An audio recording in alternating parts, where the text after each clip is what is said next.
Good morning class. हम लोग digital electronics के बारे में बात कर रहे थे और वहां पे हमने कुछ न्यूमेरिकल्स करना स्टार्ट किया था। आज उन्हीं न्यूमेरिकल्स की लेवल को हम थोड़ा सा ऊपर की तरफ लेके जाएंगे और एडवांस में ये टॉपिक आपके नहीं आता है, सिर्फ और सिर्फ मेंस के पॉइंट ऑफ व्यू से इंपॉर्टेंट है, तो उसके अकॉर्डिंग हम यहाँ पे कुछ क्वेश्चंस देखेंगे। तो आप सबसे पहले क्वेश्चन नोट करें, उसके बाद में उसके सॉल्यूशन की तरफ चलेंगे। So we have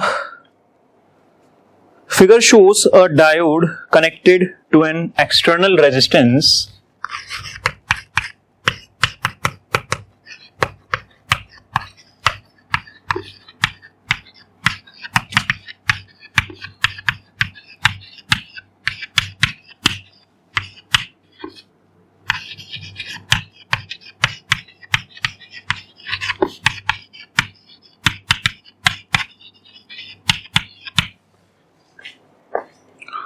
and an EMF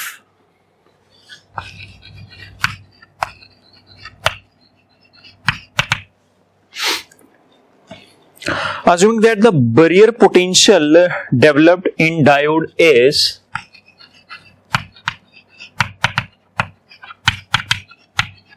assuming that the barrier potential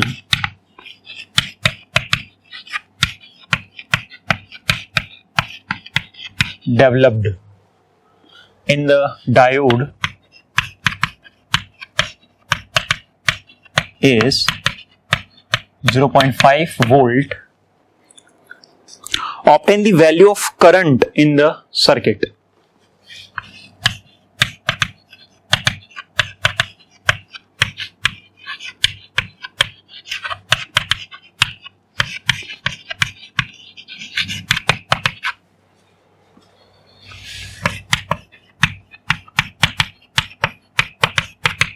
circuit में आपको जो है यहाँ पे करंट की वैल्यू निकालनी है। सर्किट हमें किस तरीके से दिया हुआ है एक बार वो बना लेते हैं। एक 4.5 वोल्ट की बैटरी है हमारे पास और यहां पे एक डायोड लगा हुआ है इस तरीके से। कनेक्शन ये कौन सा है इसके बारे में हम भी आगे बात करेंगे।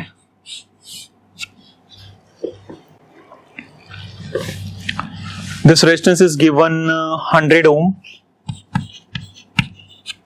और यहां आपको गिवन है कि ये 0.5 वोल्ट जो है यहां पे ड्रॉप हो रहा है डायोड में।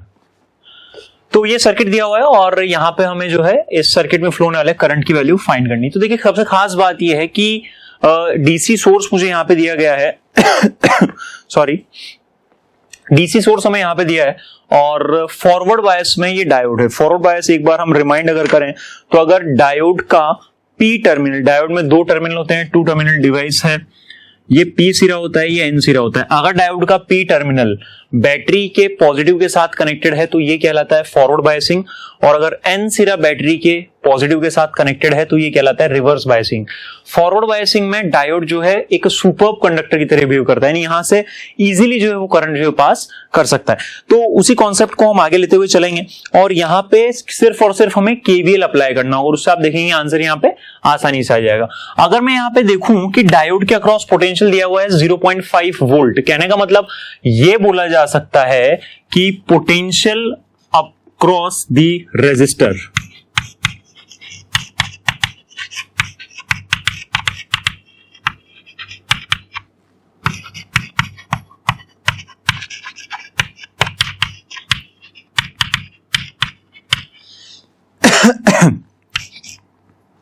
वी आर इसे बोल देते हैं और ये आएगा आपके पास में 4.5 minus 0.5 that is 4 volt.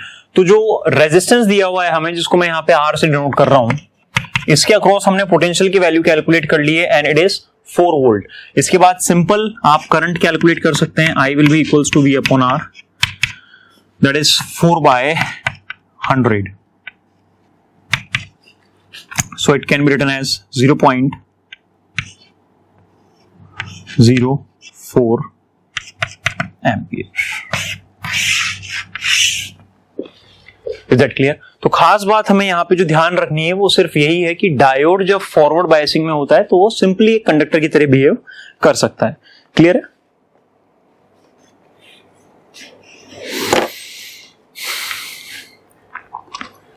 Note किया होगा आपने। नेक्स्ट क्वेश्चन पर इसके बाद मूव करेंगे।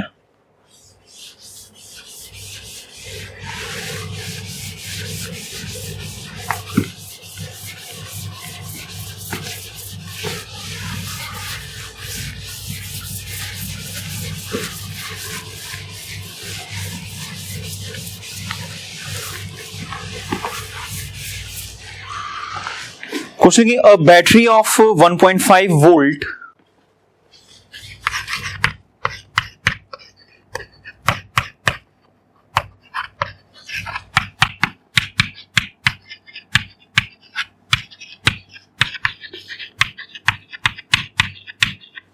may be connected across the points capital A and capital B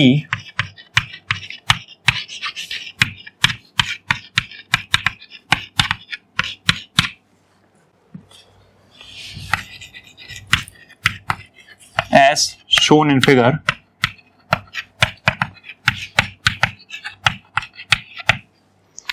further आपसे बोला गया है what is the current drawn from the battery.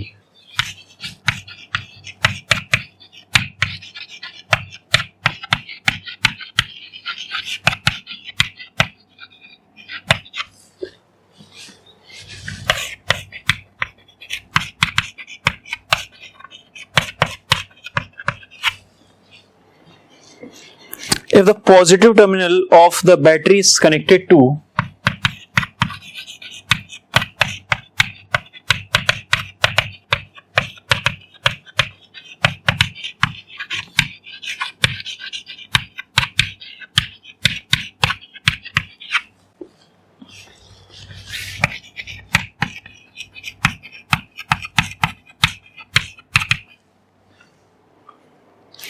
A part है क्वेश्चन का, the point A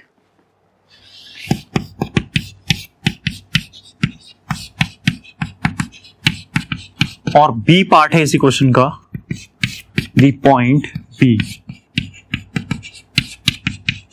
further question आगे है the point the junction diode D1 and D2 used are ideal diodes. ये आप कौन से डायोड दिए गए हैं? आइडियल डायोड्स दिए गए हैं। Diodes are ideal. तो देखें किस तरीके से हम इसे प्रोसीड अप कर सकते हैं। पहले इसका एक डायग्राम हमें दिया हुआ है, उसे हम यहां पे ड्रॉ कर लें, जो कि हेल्प करेगा हमारी आगे क्वेश्चन को लेकर जाने में। ये देखें D1 डायोड है और ये D2 है, जो कि फर्स्ट वाले की सीक्वेंस के अपोजिट सीक्वेंस में यहां पे कनेक्टेड है।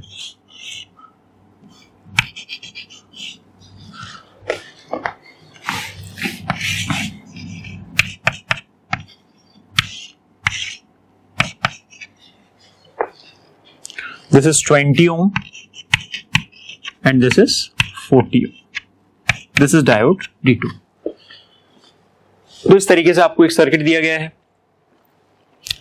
अब सबसे पहले हम यहां पे बात करें कि अगर मान लीजिए एक बैटरी जिसके लिए पोटेंशियल की वैल्यू हमें यहां पे गिवन है, अगर आप उसे 1.5 वोल्ट की बैटरी दी गई है, इसे अगर मैं यहां पे जोड़ता हूं इस तरीके से कि बैटरी का पॉजिटिव टर्मिनल यहां पे ए सिरे के साथ में आता है, तो यहीं पे मैं थोड़े से कनेक्शंस जो है बनाने की कोशिश कर रहा हूं। लेट्स से आपने इस तरीके से कनेक्शन बनाया और बैटरी का पॉजिटिव टर्मिनल जो कि 1.5 वोल्ट की बैटरी है, इसके पॉजिटिव टर्मिनल को आपने अगर ए सिरे से जोड़ा है, तो आप देखेंगे कि डायोड D1 जो है ये फॉरवर्ड बायस में रहता है और डायोड D2 जो है वो रिवर्स बायस में रहता है। तो यहां आप देखें diode D1 will be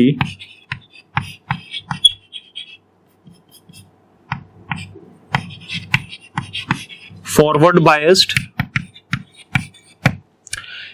and diode D2 will be reverse biased.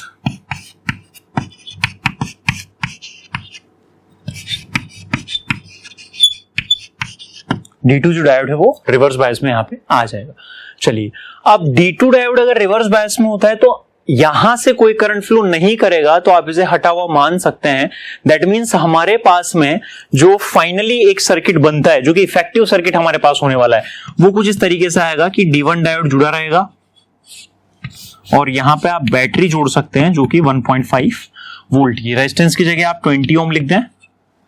Diode forward bias में है तो ये कंडक्टिंग जो है सिंपली इसमें से करंट पास कर सकता है, और आई की जो वैल्यू आएगी current will be, it will be nothing but V upon R, that means 1.5 divided by 20, it will be like this. So 0.075 ampere will be the answer. You can note it down. दूसरा part अभी इसका बचा हुआ है, उसे आप चाहें तो खुद भी कर सकते हैं, उसमें कुछ खास नहीं है। बैटरी का जो है कनेक्शन हमें उल्टा कर देना है, आप इसे नोट करें, उसे भी हम करके देखते हैं।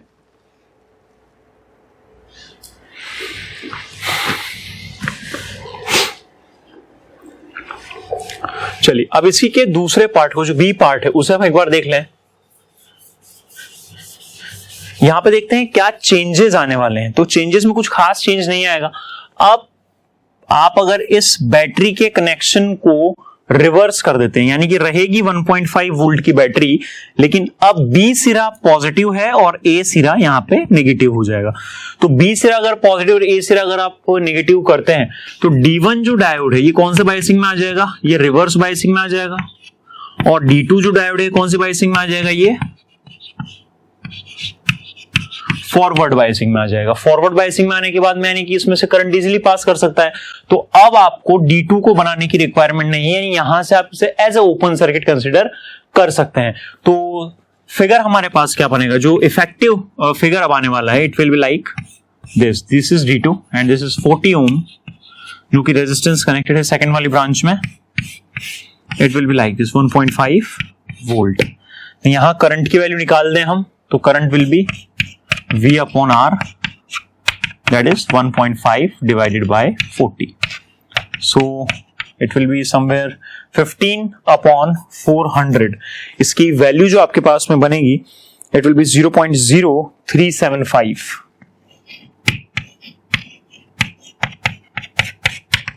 एम्पियर।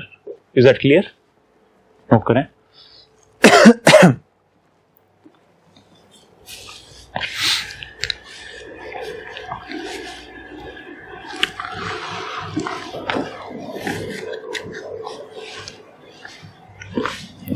आई होप ये आपने नोट किया होगा। नेक्स्ट उसके बाद में फर्दर क्वेश्चन पे मूव करेंगे।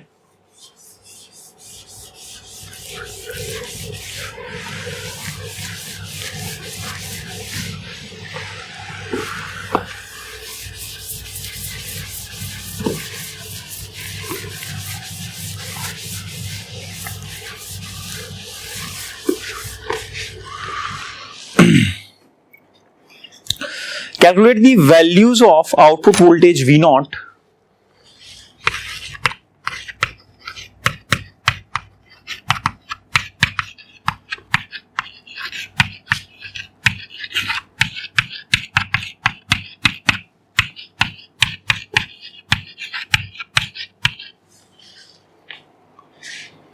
and current I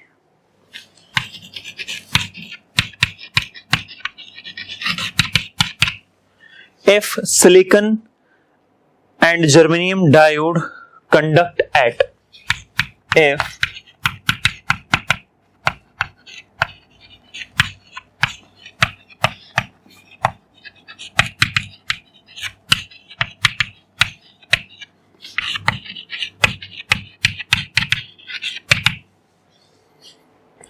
.7 volt and 0.3 volt respectively.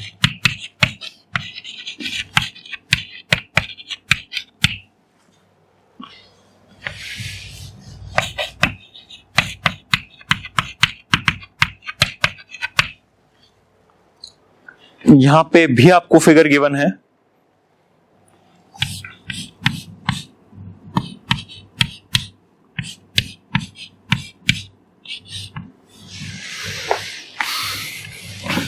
Here we have germanium diode, here it is silicon and एक रेजिस्टेंस यहां पे 5 किलो ओम का कनेक्टेड है।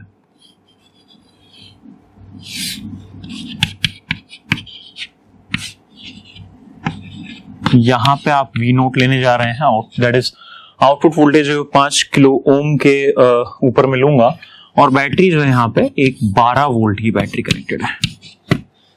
Is that clear? I current आपको गिवन है जो कि हमें निकालना होगा, काम में आएगा ये कैलकुलेशन। दो डायोड यहाँ पे दिए हुए हैं, आपको दिया हुआ है सिलिकॉन जो है वो 0.3 वोल्ट पे कंडक्ट करता है और जर्मेनियम जो है वो 0.7 वोल्ट के ऊपर यहाँ पे कंडक्ट करता है। अब खास बात यहाँ पे देखने वाली ये है कि जो एक पार्ट है इस क्वेश्चन का और लिख ले पहले चलिए एक पार्ट को हम कर लेते हैं। अगर यहाँ पे 12 वोल्ट को आप लगाते हैं, अप्लाई करते हैं गिवन सर्किट के लिए, मैं सबसे पहले बात कर रहा हूं, तो क्योंकि जर्मेनियम है वो कंडक्शन करेगा 0.3 पर और सिलिकॉन है वो कंडक्शन करेगा यहाँ पे 0.7 पे, यानी कि यहां पर जर्मेनियम डायोड में से जो है वो कंडक्शन स्टार्ट होगा, तो पूरा का पूरा जो करंट है वो जर्मेनियम डायोड में से पास करेगा। तो सिलिकॉन को आप यहाँ पे एज ए शॉर्ट सर्किट यहाँ पे मान सकते हैं। तो सिलिकॉन को अगर आप हटा हुआ मान लें तो यानी कि यहां पर आप देख सकते हैं कि पूरा का पूरा करंट इसमें से पास कर जाएगा।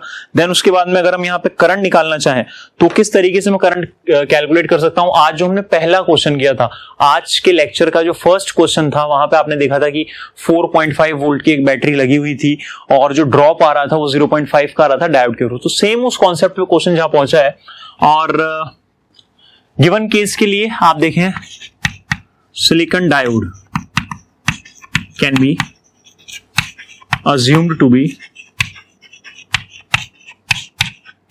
removed because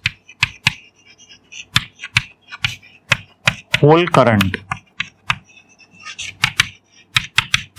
will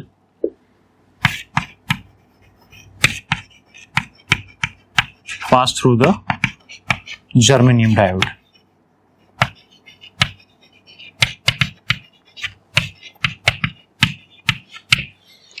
तो देखिए करंट की वैल्यू किस तरीके से हम निकाल सकते हैं। ये होगा V अपॉन R और V की वैल्यू अब आएगी हमारे पास में 12 minus 0.3, is that clear, divided by 5000 ओम। इसको जो सॉल्यूशन आप देखेंगे it will be like 2.34 into 10⁻³ ampere.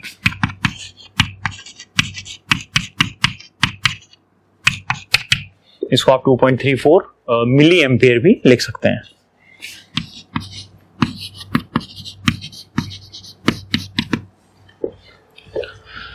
दूसरे पार्ट में यहां से बोला जा रहा है कि if now germanium diode is connected to 12 volt in reverse polarity, find the new values of V naught. ये आपके पास में भी I की वैल्यू आई है। I की वैल्यू आने के बाद में आप पोटेंशियल भी निकाल सकते हैं। पोटेंशियल हमारे पास में ऑलरेडी क्लियर सा है कि ये पोटेंशियल निकल के आने वाला है। This is the value of potential.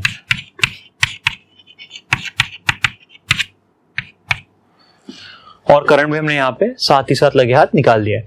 इसके बाद में आपसे दूसरी चीज पूछी गई है कि now if germanium diode is connected in reverse polarity then what will be the value of potential यानी कि output voltage as well as current in the circuit. तो उसे हम किस तरीके से कैलकुलेट कर सकते हैं, ये आपने कैलकुलेट किया होगा, इसे मैं यहां से रब किए देता हूं और जो क्वेश्चन का रिमेनिंग पार्ट है एक बार उसे नोट डाउन कर लें।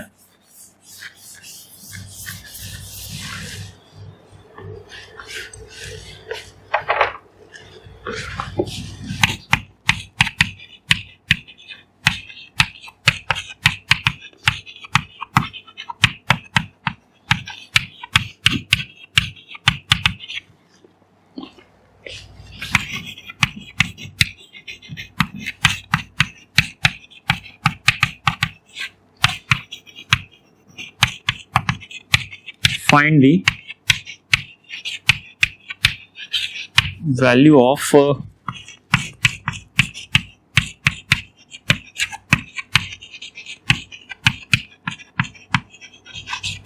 Output voltage and current.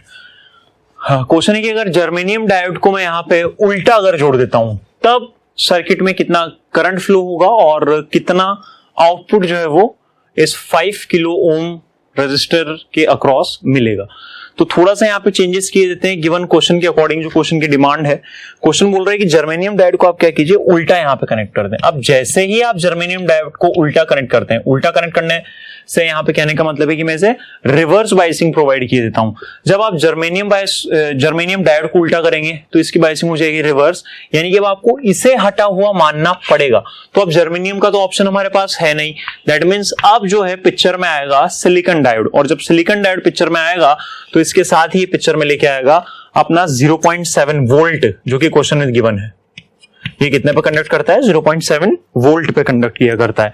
तो फर्दर अब यहां पे जब आप करंट की वैल्यू निकालेंगे तो ये होगा V/R।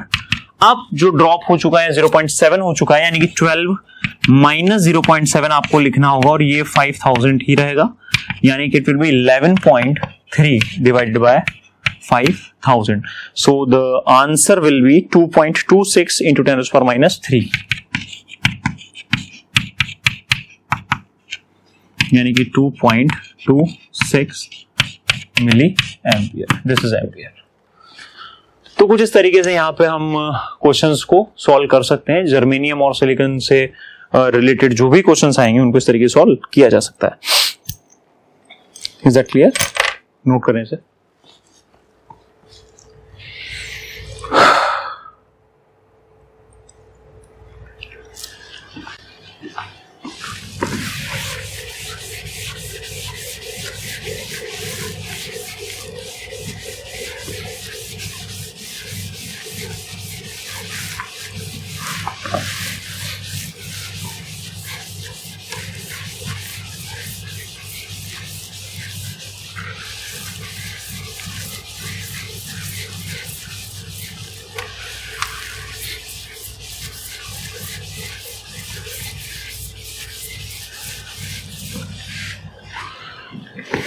नेक्स्ट क्वेश्चन लिखेंगे, find the total current in the circuits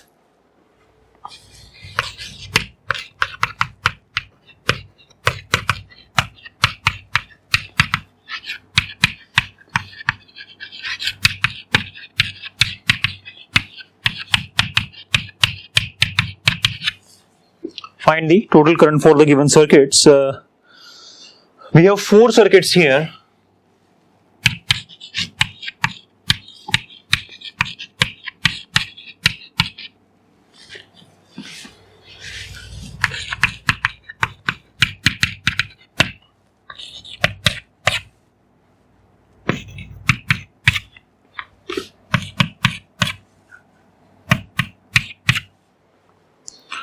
चार सर्किट आपको यहां पे गिवन है। सर्किट से एक बार हम ड्रॉ कर लेते हैं।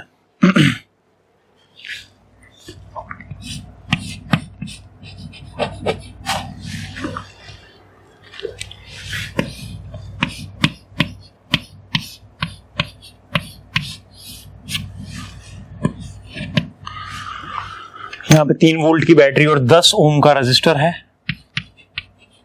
और डायोड्स जो हैं D1 और D2 आपको दिए गए हैं।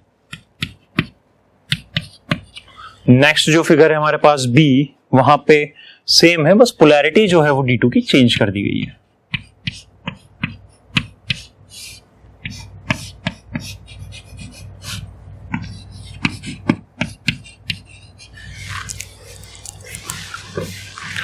थर्ड फिगर पैरेलल में ही आ गए हैं दोनों, D1 D2।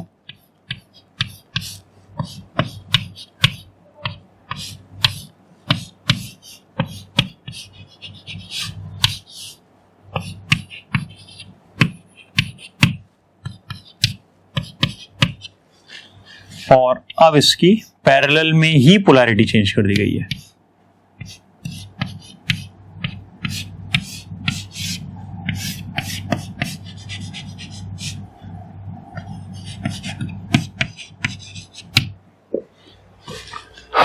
Is that clear? तो सबसे पहले हम बात करेंगे फर्स्ट केस की यहाँ पे। तो फर्स्ट केस में आप देखें, बी और सी वाले केस की हम पहले यहां पे बात कर लेते हैं, या जो भी आपको ठीक लगे उसके बारे में हम पहले यहां पे बात करें। तो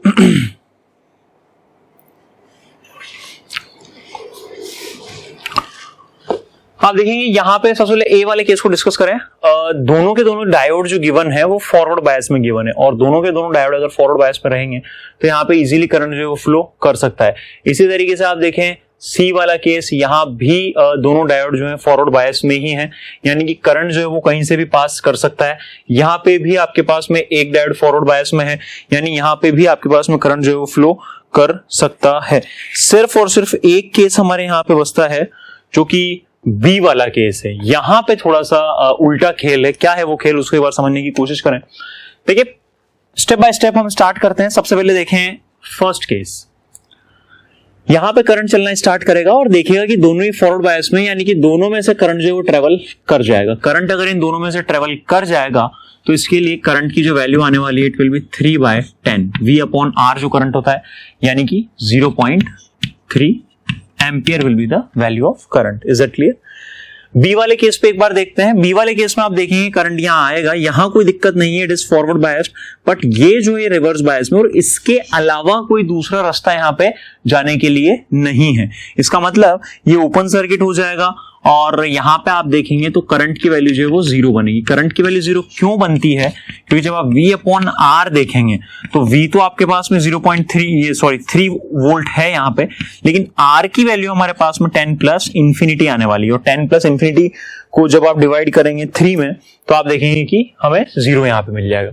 फिर आते हैं थर्ड वाले केस के ऊपर, सी वाले केस के ऊपर। यहाँ आप देख सकते हैं कि दोनों के दोनों ही फॉरवर्ड बायसिंग में, यानी कि करंट यहाँ से इजीली फ्लो कर जाएगा, और करंट की वैल्यू आप निकालेंगे V/R कॉन्सेप्ट से तो it will be again 3/10 that is 0.3 ampere will be the value of current.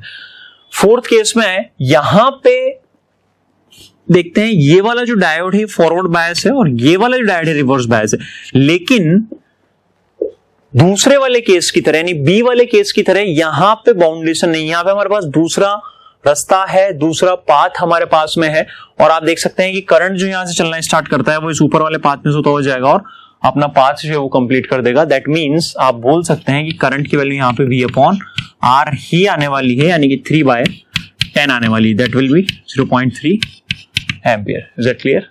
Note करें।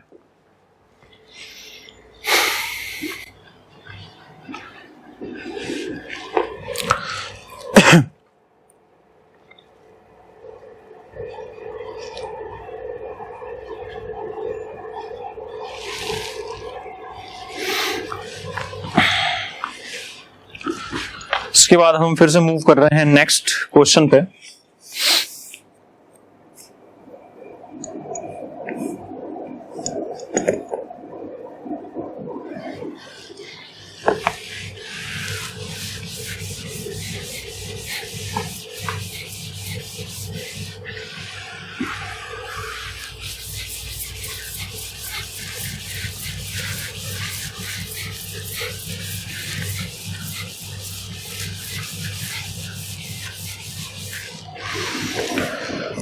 क्वेश्चन नोट करेंगे। The current gain in common emitter amplifier is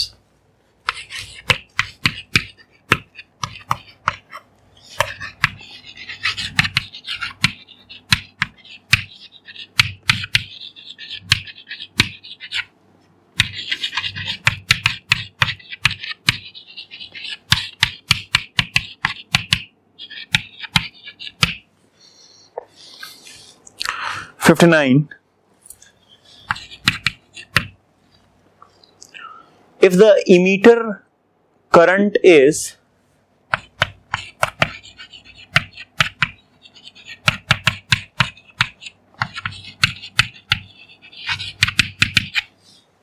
(6 milliampere) then find first part लिखेंगे question का base current और second part लिखेंगे collector current.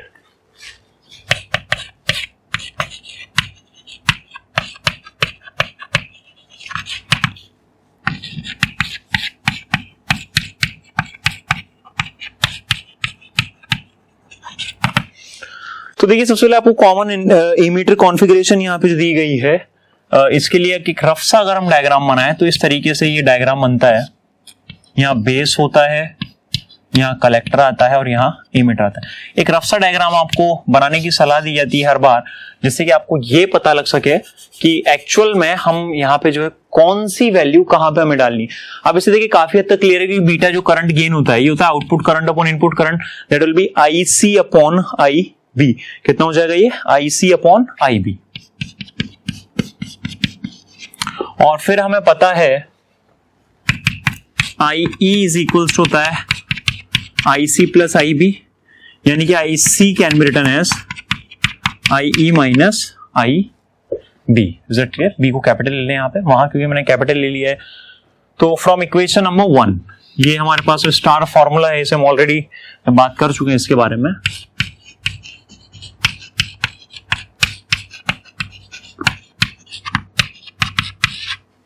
From equation 1, what we have? We have beta is equals to IE minus IB upon IB। तो यहां आप देखें, इसे आप लिख सकते हैं IE अपॉन IB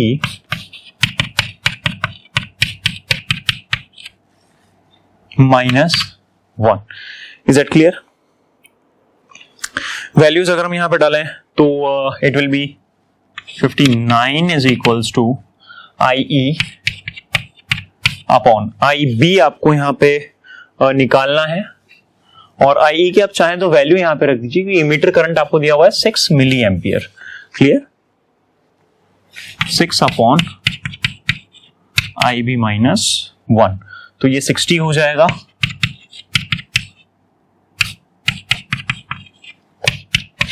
तो हम लिख सकते हैं इसे 6 upon IB will be 60, so IB will be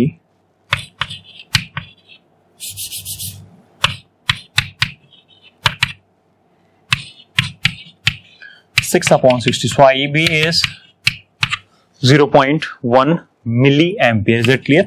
answer जो आएगा मिली एम्पियर में आएगा, क्योंकि आपने अभी तक जो इसे SI यूनिट में यानी कि एम्पियर में कन्वर्ट नहीं किया था। तो ये बेस करंट की वैल्यू आ चुकी है। फर्स्ट पार्ट में आपसे बेस करंट पूछा गया था, दूसरे पार्ट में आपसे जो कलेक्टर करंट पूछा गया है उसकी वैल्यू आप इस इक्वेशन से निकाल सकते हैं। This is a star equation.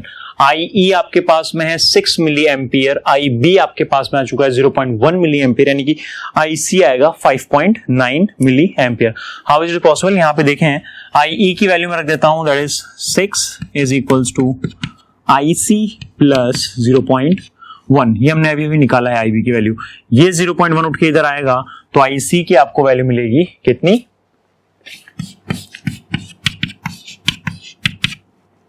5.9 milliampere. It will be IC। Clear है? नोट करें प्लीज।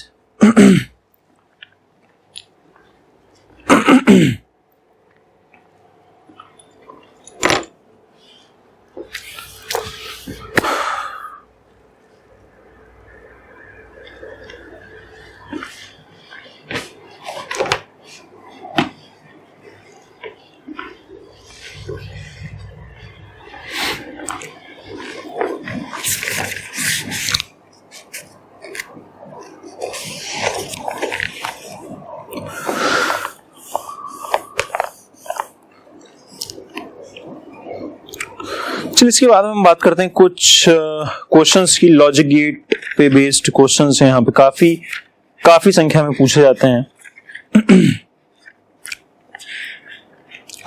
उनको एक बार थोड़ा सा देखते हैं। क्लियर है?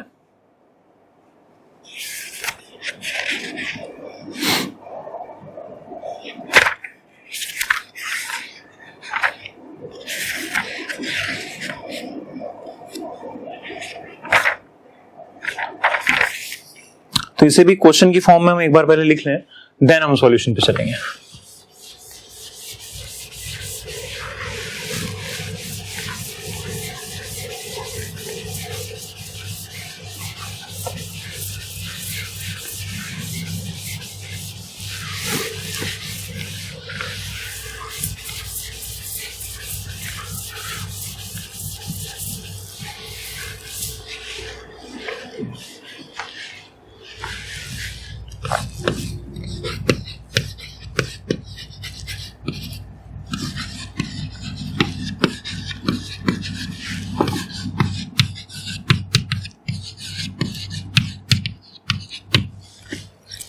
problems based on logic gates. Discuss how the OR gate is realized from the NOR gate.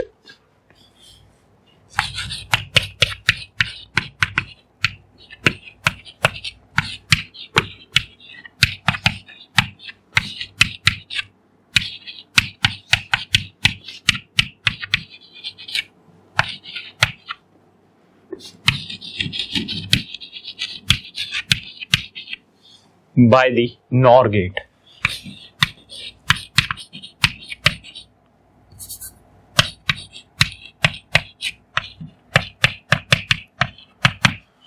देखिए क्वेश्चन आपसे सिंपल सा यहाँ पे पूछा गया है कि मैं किस तरीके से NOR गेट को या NOR गेट के डिफरेंट कॉम्बिनेशंस को काम में लेके और OR गेट यहाँ पे जो है वो बना सकता हूं।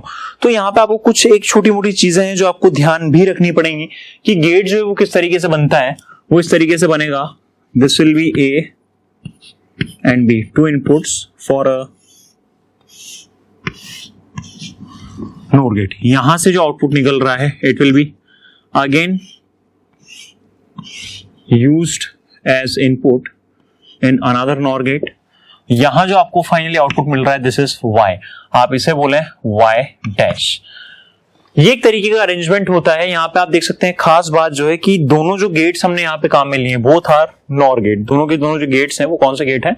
NOR गेट हमने यहाँ पे काम में लिए हैं। ये भी NOR गेट है, ये भी NOR गेट है। NOR गेट का मतलब हम ऑलरेडी जानते हैं, OR गेट के आगे एक नॉट का कॉम्बिनेशन लगा दिया जाता है। ये भी OR गेट के आगे एक नॉट का कॉम्बिनेशन लगा हुआ है। यहाँ पे मैं दो इनपुट्स दे रहा हूं A और B।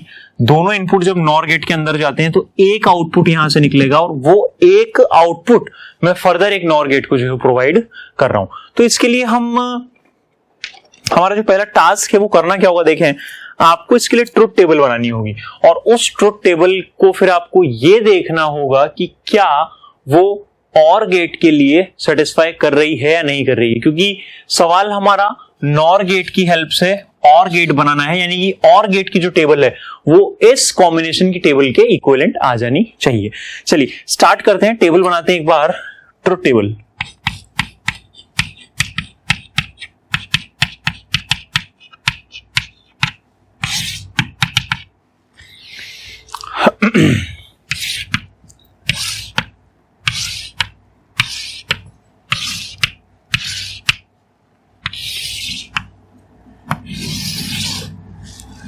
देखिए A और B के डिफरेंट कॉम्बिनेशंस में यहां पे क्या क्या दे सकता हूं उसके बारे में पहले एक बार बात करूंगा। क्लियर? सबसे पहले 0 0 0 1 1 0 1 1, ये अलग अलग कॉम्बिनेशन हो सकते हैं। अब देखें सबसे पहले अगर आप यहां पे 0 और 0 देते हैं, A और B के साथ में अगर हम 0 और 0 प्रोवाइड करते हैं तो OR गेट का जो आउटपुट निकलेगा वो निकलेगा 0। ध्यान दीजिए मैंने NOR नहीं बोला है, मैंने कहा है OR गेट का जो आउटपुट निकलेगा वो निकलेगा 0 और जब आप उसका NOR कर देंगे तो it will B 1। Is that clear? तो ये जो आउटपुट आ रहा है हमारे पास ये आ रहा है इस गेट के लिए। क्लियर है? तो यहां पे हमने इसे शो कर दिया है। इसी तरीके से देखें जब 0 और 1 होगा हमारे पास इनपुट में, यहां पे जब आप 0 देंगे या 1 देंगे तो OR गेट की क्या खासियत होती है कि अगर दिए गए सिग्नल्स में से एक सिंगल सिग्नल भी अगर ऑन है इसका मतलब वहां पे पैरेलल की तरह बिहेव करता है, यानी वहां पे सिग्नल जो पास कर जाएगा। तो 0 और 1 OR के लिए आउटपुट होगा 1 और इसका जब आप नॉट करेंगे तो इट विल बी 0। अगेन यहां पे सेम कॉन्सेप्ट लगेगा, 1 और 0 के लिए OR का आउटपुट होगा 1 और इसका जब आप नॉट करेंगे इट विल बी 0 और 1 के लिए OR का आउटपुट 1 होगा और जब आप इसे नॉट करेंगे तो फिर बनेगा 0। अब देखिएगा यहां से जो Y डैश सिग्नल निकल रहा है this is nothing but the Y dash. अब ये Y डैश सिग्नल जो है ये इस अगले OR गेट के लिए दिया जा रहा है। तो फर्स्ट जो Y गेट के लिए सिग्नल जा रहा है, Y डैश जो जा रहा है सेकंड वाले NOR गेट के लिए, ये पहले केस में कितना है देखें 1 और जब ये 1 होगा ध्यान से देखिएगा जब ये दोनों 1 1 होंगे तो आपको यहां पे कितना मिलेगा, ये आपको मिलेगा 1 और इसका आउटपुट जो है हमारे पास में निकल के वो कितना आएगा 0, यानी कि 1 1 यहां जा रहे हैं तो OR का आउटपुट आएगा 1 और उसका नॉट कर दिया जाएगा 0। This is your final answer, this is Y not X। ये 0 आ जाएगा। फिर जब ये दोनों के दोनों यानी कि y डैश की वैल्यू जब 0 है तो यहां भी 0 होगी, यहां भी 0 होगी, 0 0 जब और में जाएगा तो आउटपुट 0 निकलेगा और उसका नॉट जो कर दिया जाएगा इट विल बी 1, नॉट कर दिया जाएगा 1। इसी तरीके से बाकी दोनों केसेस में भी, दोनों जो केसेस बच रहे हैं यहाँ पे 0 0 होगा, उसका और 1 होगा और नॉट जो है वो 0 होगा, और फाइनल केस में भी 0 0 और होगा 0, नॉट होगा 1। तो आप देख सकते हैं ये जो हमारे पास में टेबल फॉर्म हुई है 0 1 1 0, ये किस केस में लिए किस केस के लिए हमारे पास में आई है, या ये और गेट के लिए, क्योंकि काफी हद तक यहां से क्लियर आप देख सकते हैं दोनों अगर 0 है तो 0 है, दोनों में से एक भी अगर 1 है तो आप देख सकते हैं कि उन सभी केसेस में जो आउटपुट है, फाइनल आउटपुट जो है गेट का, वो कितना निकल के आता है, 1 1 1 निकल के आता है। यानी कि this circuit can be considered as this one.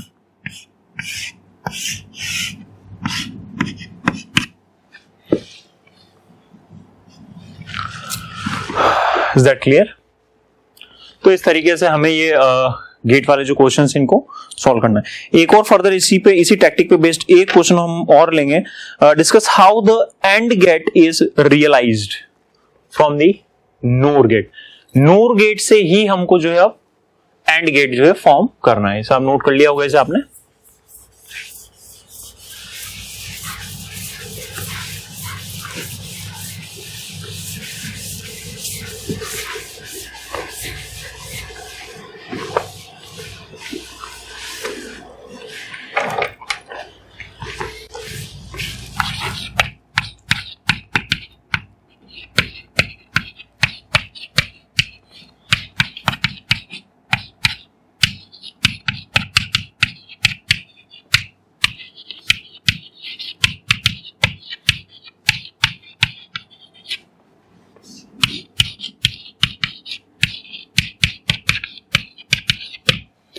NOR gate से अब किस तरीके से एंड गेट बनाया जा सकता है, ये है हमारी अगली प्रॉब्लम। तो प्रॉब्लम जहां है देखिए सॉल्यूशन भी वहीं मिलेगा, किस तरीके से एक बार देखते हैं।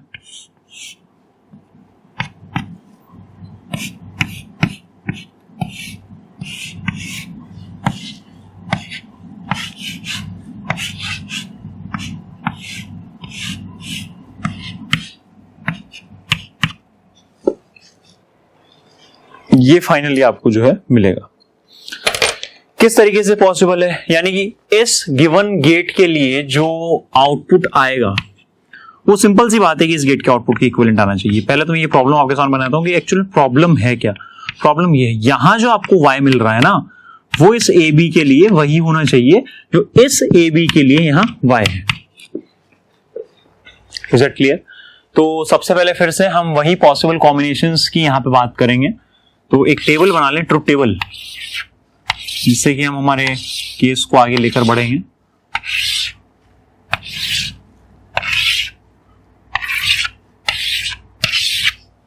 चलिए स्टार्ट करते हैं।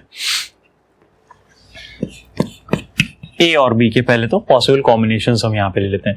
तो ये क्या क्या हो सकते हैं? It will B 0 0 0 1 1 0 and 1 1। सबसे पहले मैं इस वाले गेट को ले लेता हूं। इस सिग्नल को मैं बोल देता हूं y1 और इस सिग्नल को मैं बोल देता हूं y2। तो y1 जो हमारे पास में निकलेगा, देखें इस वाले केस की हम बात कर रहे हैं, तो यहां पे जब दोनों के दोनों 0, फर्स्ट ए कितना है 0, यानी कि 0 0 होगा, इसका और 0 आएगा और इसका नॉट 1 आएगा। Is that clear? सेकंड, ये फिर से 0 है, यानी कि फिर से यहां आपको 1 ही मिलने वाला है। ये जब 1 होगा तो इनका और होगा 1 और नॉट होगा 0, और यहां पे भी 1 1 होगा, that is 1 and not will be 0। Clear? तो जब ये दोनों 0 0 है तब ये दोनों 1 1 होंगे, जब ये दोनों 1 1 है तब ये दोनों 0 0 होंगे। क्लियर? इसी तरीके से बी में भी क्या आएगा, y2 की अगर हम बात करें तो इट विल बी 1 0 1 0। तो ये आपके पास में कंडीशन है कि ये जो है इनपुट्स मेरे लिए मेरे पास में जो है वो जा रहे हैं थर्ड वाले गेट के लिए। आप इसे बोल सकते हैं this is first NOR gate, this is second NOR gate and this is third NOR gate. Third वाले के लिए अब आप डिफरेंट कॉम्बिनेशंस की बात करें तो पहला कॉम्बिनेशन तो क्या पॉसिबल है उसे देखें एक बार। जब दोनों 1 1 होंगे, जब दोनों 1 1 होंगे तो इनका जो और निकल के आएगा इट विल बी 1, इनका जो और निकल के आएगा इट विल बी 1, और नॉट करेंगे तो ये आएगा 0। सेकंड केस, जब एक 0 होगा एक 1 होगा तो इनका और निकल के आएगा 1 और इसका नॉट आएगा 0। जब ये 0 होगा ये 1 होगा तो इनका और निकल के आएगा 1 और इनका नॉट निकल के आएगा 0। और फाइनली जब दोनों 0 0 होंगे, आप देख सकते हैं दोनों यहां पे जब 0 0 होंगे तब इनका और निकल के आएगा 0 और नॉट निकल के आ जाएगा 1। ये हमारे पास में टेबल हो चुकी है। देखें अब आप ध्यान से, जब दोनों 0 हैं तब आउटपुट 0 है, जब दोनों में से कोई एक 0 है तो भी आउटपुट 0 है, जब दोनों में से फिर कोई एक 0 है तो भी आउटपुट 0 है, और जब दोनों के दोनों एक है, यानी कि जब सारे के सारे इनपुट 1 है, हाई है, ब्राइट है, ऑन है, उस केस में आउटपुट जो है वो हाई और ब्राइट निकल के आता है। और यही खास बात है, यही कैरेक्टरिस्टिक्स है कौन से गेट की, एंड गेट की। Is that clear? नोट करें।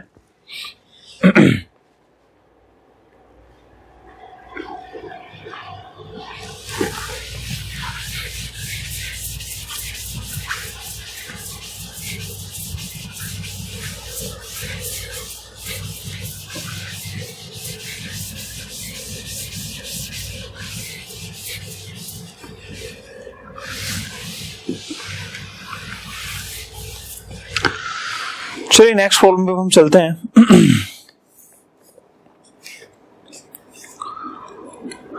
We have write the truth table for the combination of the gates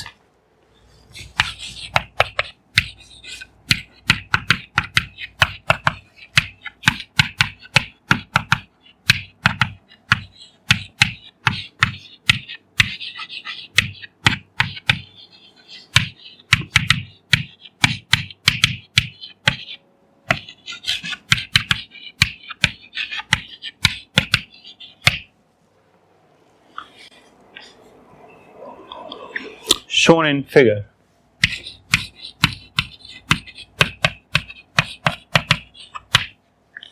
given gates के लिए आपको ट्रूथ टेबल बनानी है। एक नॉर गेट लगा हुआ है, सबसे पहले देखें।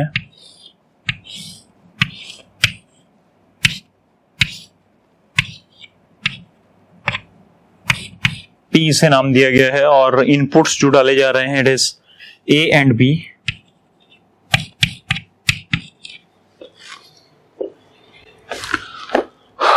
यहां से एक आउटपुट जो है वो एंड गेट में जा रहा है, दूसरा इनपुट जो है वो यहां जा रहा है। This is your main output Y। Clear है? इस गेट के लिए आपको ट्रूथ टेबल जो है डिजाइन करनी है। सबसे पहले ये देखा जाएगा कि इनपुट्स टोटल कितने हैं मेरे पास में। तो मैक्सिमम नंबर ऑफ इनपुट्स हमारे पास में 2 हैं, यानी कि पॉसिबल जो कॉम्बिनेशंस बनेंगे इट विल बी 2 की पावर 4, यानी कि 4 यहाँ पे कॉम्बिनेशन बनेंगे। और ये 4 कॉम्बिनेशन वही होंगे जो हम अक्सर बनाते आए हैं। कॉम्बिनेशन एक बार ड्रॉ करें।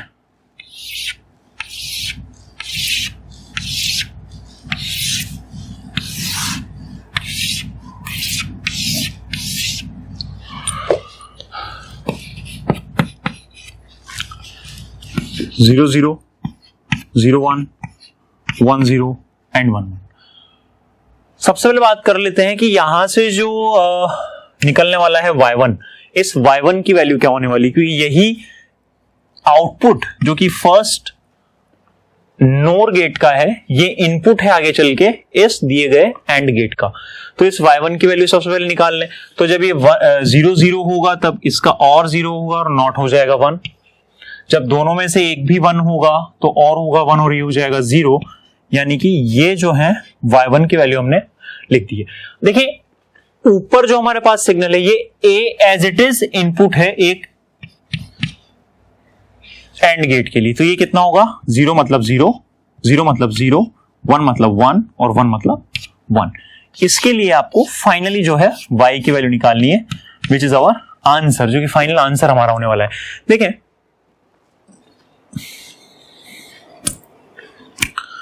एंड गेट के लिए जब बात की जाती है, एंड गेट की खास बात क्या होती है कि जब भी कोई भी इनपुट अगर 0 है, जितने भी इनपुट है अगर उनमें से एक सिंगल इनपुट भी अगर 0 हो जाता है तो आपके पास में फाइनली जो वैल्यू आएगी इट विल बी 0। दोनों में से जीरो है, जीरो है, दोनों जीरो है, जीरो है, जीरो है, ये भी जीरो हो जाएगा और ये यहाँ पे फिर जीरो है तो ये भी जीरो हो जाएगा। यानी कि आउटपुट इस तरीके से निकाला जा सकता है। आसान सी प्रोसेस है। टोटल नंबर ऑफ इनपुट्स देखिए, टोटल नंबर ऑफ कॉम्बिनेशंस बनाइए, सिंपल सा फॉर्मूला है और वहां से आप सारे के सारे जो है कॉम्बिनेशंस जो पॉसिबल है वो फाइंड कर सकते हैं। नोट करेंगे इसे।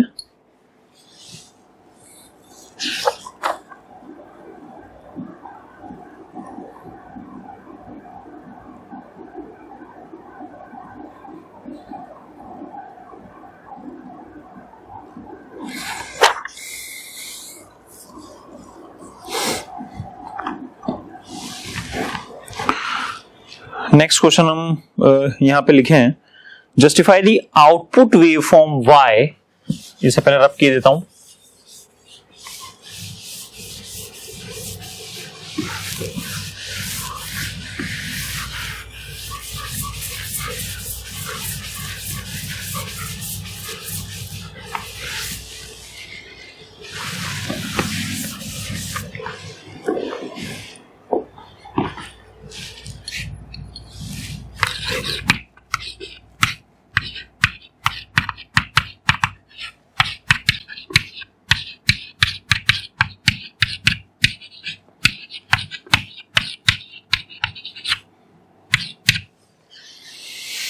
Justify the output waveform y of the OR gate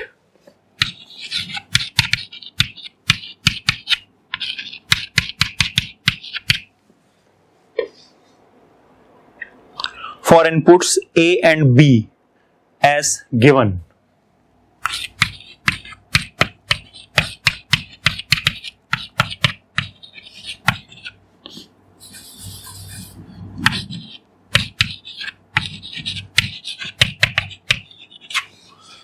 out जो इनपुट वेवफॉर्म्स है हमारे पास में वो हमें दी गई है, आउटपुट यहां पे आपको फाइंड करनी है। तो एक बार पहले मैं इनपुट बना देता हूं।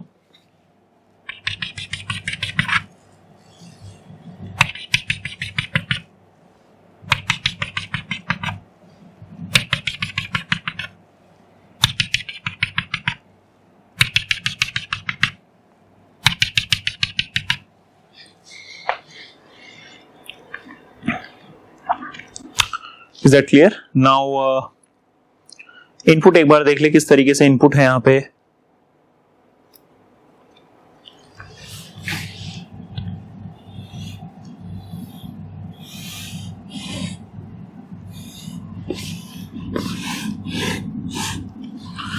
ये कुछ आपको इनपुट दिया गया है। टाइम यहां पे इंटरवल्स लिख देता हूं, T1, this is T2, this is T3, this is T4, this is T5, this is T6 and this is T7। ये A है इनपुट। दूसरा इनपुट अब लिख लेते हैं हम यहां पे,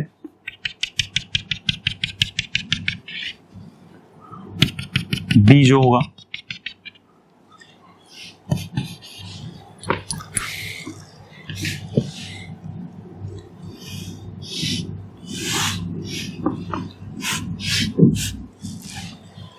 इसके लिए हमें यहां पे आउटपुट वेवफॉर्म जो है वो बनानी है।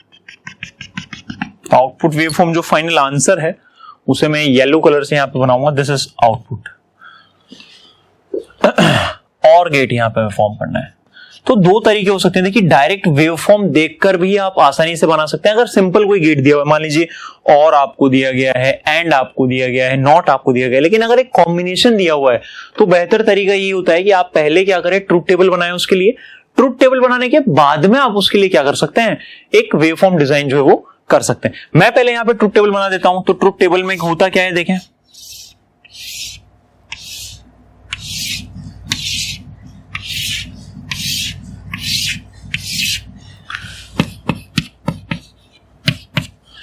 डिफरेंट पॉसिबल कॉम्बिनेशंस बोले। अब कॉम्बिनेशंस जो है वो आप यहीं पे देख के लिखें, क्योंकि जो पॉसिबिलिटीज होती है वो हमें पता है, लेकिन हमें यहां पे चेक क्या करना होगा। हम यहां पे देख सकते हैं कि सबसे पहले इंटरवल के लिए A कितना है 1, B कितना है 0, फिर A है 0, B है 1, फिर A है 0, B है फिर से 1, फिर A है 1, B भी है 1, फिर आगे देखें दोनों 0 0, फिर दोनों 1 1। तो ये डिफरेंट जो पॉसिबल केसेस यहां पे आपको गिवन है उसके अकॉर्डिंग हमने जो है वो काम किया है। फिर क्या है, ये है 0 0 और ये है 1 1। ये हमारे पास में इनपुट्स की हमने यहां पे बात कर ली है। इसके बाद में देखिए आउटपुट्स के बारे में बात एक बार करें। अब और गेट का आउटपुट मुझे पता है कि क्या होता है। आपसे क्वेश्चन में किस गेट के लिए पूछा गया है, और गेट के लिए। तो और गेट में हमें पता है कि आउटपुट 1 तब होता है जब गिवन इनपुट्स में से कोई सा भी इनपुट क्या हो, 1 हो। तो ये होगा 1 1 1 1 0 1। Clear? That means 1 1 1 1 0 and 1। This will be the answer. बस ये प्रोसेस जो है हमें अप्लाई करनी और this will be your answer. Note करें प्लीज।